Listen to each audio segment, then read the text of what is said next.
할렐루야, 반갑습니다. 환영합니다. 축복합니다. 우리 서로 인사하실까요? 네. 오늘은 하나님의 선한 손의 도우심에 관해서 한번 따라서 해봅시다.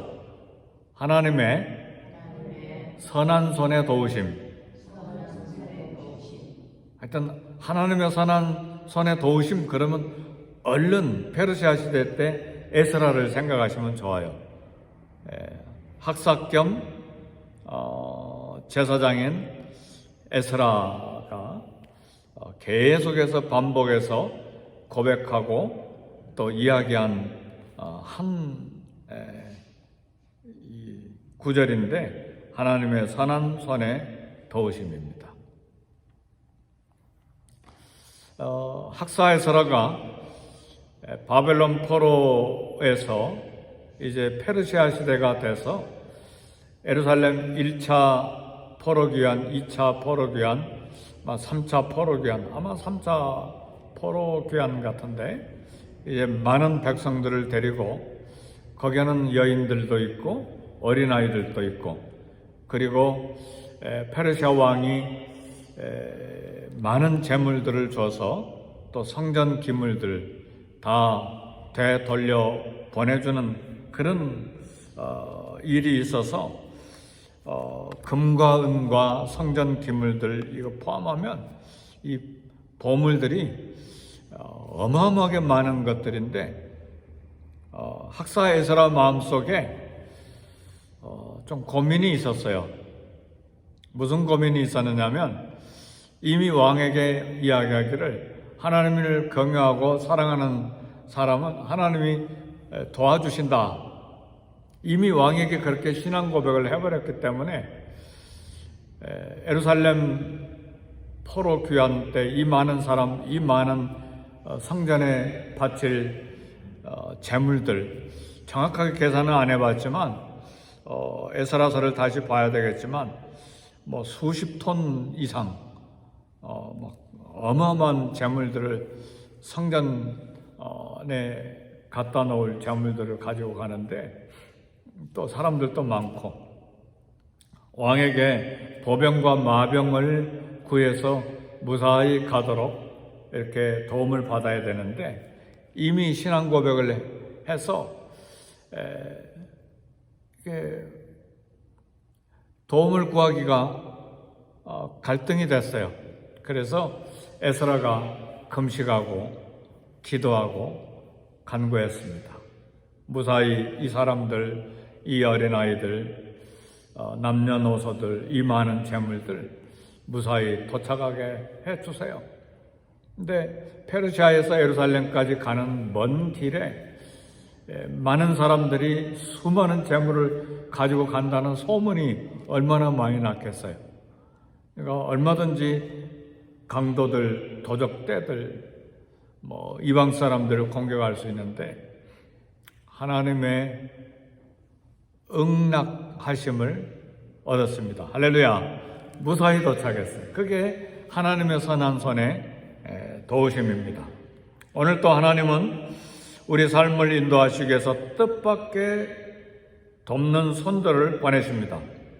다윗은 아들 압살롬의 반역을 피해서 어디까지 도망했냐? 멀리 예루살렘에서 멀리 마하나임 지방까지 도망을 갔는데 거기서 생각지 못한 사람들의 도움과 격려를 받았습니다. 오늘 본문에 보니까 암몬 사람 나하스의 아들 소비 그리고 마길은 다윗의 친구 요나단의 하나 남은 무비보셋이라고 하는 다리 절뚝거리는 아들을 섬겼던 사람입니다. 네, 그 다음에 바르실레 이 세 사람이 다윗을 도우러 왔습니다. 네, 그들이 도우러 왔을 때에 군사들에게 필요한 도구들, 먹을 많은 음식들을 가지고 찾아왔습니다. 이 세 사람들은 다 대단한 재력을 소유한 자들인데 음식물들 도구를 가져왔다고 하는 것은 다윗의 군인들에게 필요한 군수물자들을 가지고 왔다, 그렇게 말할 수 있어요.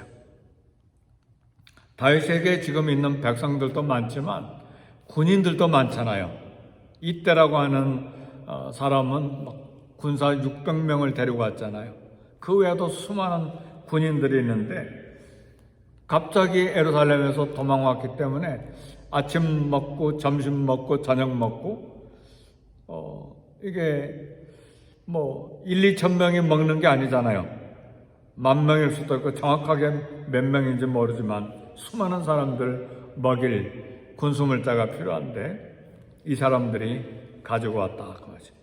아마 암몬 사람이 나하스의 아들 소비라고 하는 거 보니까 암몬 왕인 것 같아요. 이미 다윗의 통치를 받았던 암몬 사람의 왕인 것 같아요. 그리고 마길도, 그리고 바르실레는 이스라엘의 거부죠.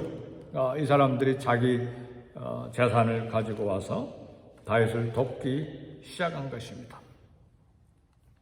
사람들은 이런 경우에 우연히 일어난 일로 생각할 수 있는데, 그러나 구원받은 우리 하나님의 자녀들에게는 이 사건이 하나님의 선한 손의 도우심이고 하나님의 섭리임을 깨닫습니다. 할렐루야. 늘 우연히 럭키야, 이건 오늘은 운이 좋았다, 그런 이야기 하지 마세요. 우리 하나님의 사람들은 조그만 일도 우연한 일이 아니고 하나님의 섭리와 하나님의 도우심의 손들을 하나님이 보내주셔서 일어난 일들입니다.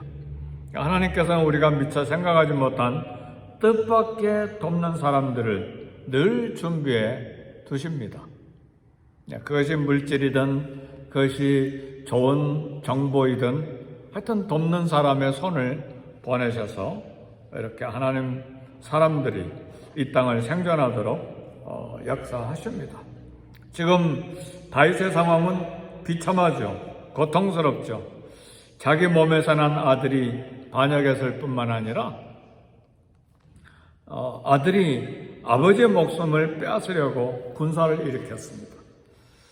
자기를 따르던 수많은 백성들이 자의반 타의반해서 반군 편에 서서 다윗을 지금 대적하고 있습니다. 더 고통스러운 것은 다윗 자신의 범죄에 대한 하나님의 징계로 일어난 일들입니다. 급하게 도망한 길에 다윗 마음도 지치고 몸도 지치고 죄도 생각이 나고 앞으로 이 문제를 해결해야 할 것에 대한 생각도 들고 앞으로 이 국가가 어떻게 다시 재건될지도 걱정도 많고 이 전쟁도 어떻게 해야 될지 모두 다 지치고 힘든 상황인데, 이 상황에서 할렐루야, 하나님이 새롭게 사람들을 보내셔서 도우시고 위로하셨다는 사실. 그 말은 하나님이 다윗을 여전히 사랑하고 계신다는 사실입니다. 비록 채찍은 드시고 비록 징계는 하시지만 하나님의 뜨거운 사랑이 다윗과 함께 있다는 사실이죠. 이들이 가져온 선물들, 다윗에게 거대한 위로가 됐습니다. 침상은 야영에 필요한 모든 간이 침대들이죠. 대야는 야영에 필요한 가마솥을 말하고 밀과 보리와 꿀과 버터는 모든 백성들과 군인들이 먹을 군량미죠. 하나님이 보내신 것들입니다. 급하게 예루살렘에서 도망 나온 다윗 일행에게 가져온 음식들, 생각나는 것이 있어요. 급하게 애굽을 탈출했던 60만에서 200만의 백성들에게 먹을 것이 없잖아요. 급하게 나왔기 때문에 밀반죽, 떡반죽 한 건 하루 이틀 먹고 끝나버렸겠지 않겠어요? 근데 하나님이 뭘 준비하셨습니까? 만나를 하늘에서 쏟아주기 시작하신 것이죠.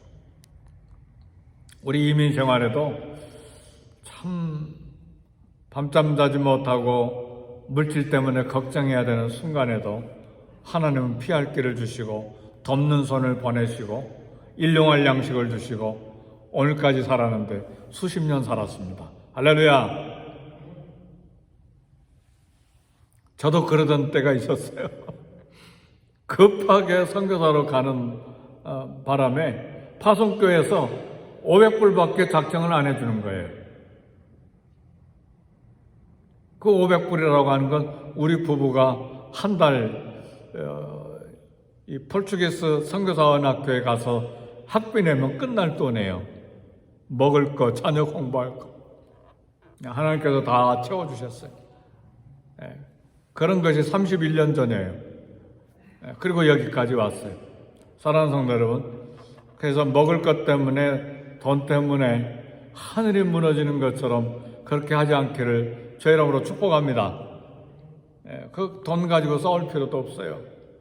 하나님께서 우리를 훈련하시기 위해서 때로는 가져가시기도 하시고 극도의 긴장을 주시기도 하시지만 우리 하나님은 다 알고 계십니다. 믿으십니까? 하나님 다 알고 계세요.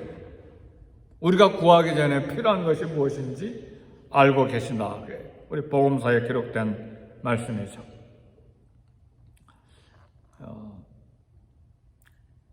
시편 23편 5절에 보니까 이 말씀이 해석이 돼요. 주께서 내 원수의 목전에서 상을 베푸시고, 원수의 목전 반란군이 있는데 다윗이 고백한 말이잖아요. 주께서 원수의 목전에서 상을 베푸시고. 상이 뭐예요? 상. 일 잘했다고 칭찬한 상품입니까? 영어 성경에 보면 테이블로 나와 있어요. 주께서 원수의 목전에서 내게 식탁을 베푸시고 음식을 가져왔다 그 말. 반군들이 공격해오는 그 순간에 하나님께서 백성들과 군인들이 먹을 상을 베푸시고. 할렐루야. 우리 하나님 자비하신 하나님, 은혜의 하나님이시죠. 하나님 꼭 필요한 때에 꼭 필요한 물자를 제 시간에 보내주셔서 준비하게 하시는 하나님. 이런 도움들은 하나님께서 사람의 마음을 움직이시는 하나님의 역사입니다. 하나님 천사들을 통해서도 돕지만 그러나 대부분의 경우에 하나님은 사람을 동원하세요. 그래서 사람과의 관계도 잘 하셔야 돼요. 사람을 통해서 일하시고 사람을 통해서 하나님의 메시지가 전달되고 사람을 통해서 구원의 메시지가 전달되고 사람을 통해서 하나님의 돕는 손, 선한 손의 도우심을 하나님께서 베푸시기 때문에 그래요. 잠언 21장 1절에 보니까 왕의 마음이 여호와의 손에 있음이 마치 저수지의 물과 같아서 그가 임의로 인도하십니다. 왕의 마음이 누구의 손에 있다고요? 하나님의 손에 있다고. 이 왕이라고 하는 것은 세력 있는 사람, 능력 있는 사람, 권력 있는 사람, 그리고 뭔가 많은 정보를 가지고 있는 사람, 그렇죠? 그리고 뭔가 힘 있는 사람, 그런 왕의 마음이 여호와의 손에 있음이 마치 보의 물과 같아서, 보라고 하는 건 저수지잖아요. 그가 임의로 하나님 뜻대로 인도하시느니라. 저수지의 물은 사람이 마음대로 움직이잖아요. 가두기도 하고 흘러보내기도 하고. 그런 왕의 마음이 누구의 손에 있다고요? 하나님의 손에 있어서 하나님이 임의로 자기 뜻대로 인도하신다. 그 말이죠. 사람의 마음을 여시는 건 하나님의 손에, 그 하나님의 손이 하나님의 선한 손에 도우시며. 근데 벌써 수천 년 전에 그 이야기를 에스라 선지자가 했다 그 말이에요. 에스라 학사, 에스라 제사장이 하나님의 선한 손에 도우심을 인하여 우리가 예루살렘에 무사히 도착했습니다. 말씀을 마칩니다. 반란의 위기 속에서도 하나님께서 후세 전략가를 보내시고 사독과 아비아달 제사장들을 보내시고 오늘 말씀을 보니까 사무엘하 17장 27, 28, 29절에 보니까 소비와 마겔과 바르실레, 이게 모두 다 하나님의 선한 손에 도우며 하나님이 보내신 뜻밖의 돕는 손들입니다. 사람의 마음이 하나님의 손에 있습니다. 오늘 또 주의 선하심과 인자하심이 저와 여러분들을 정령 따를 것입니다. 그래서 오늘 하루를 살아가는 동안에도 하나님이 역사하실 것을 믿고 기도하고 담대하고 소망을 가지고 하루를 힘차게 또 걸어갈 수 있기를 주의 이름으로 축복합니다. 우리 기도하겠습니다. 기도하실 때 먼저 교회를 위해서, 교육자들을 위해서, EM과 KM과 또 우리 선데이 스쿨을 위해서 기도하시고, 교회 모든 형편을 아시는 하나님, 하나님의 선한 손의 도우심을 입는 교회가 되게 해주세요. 먼저 교회를 위해서 기도하시고, 선교지의 선교사님들을 위해서도 기도하시고, 개인 기도 제목과 자녀들과 그리고 우리 직장과 일터를 위해서 우리 함께 기도하겠습니다.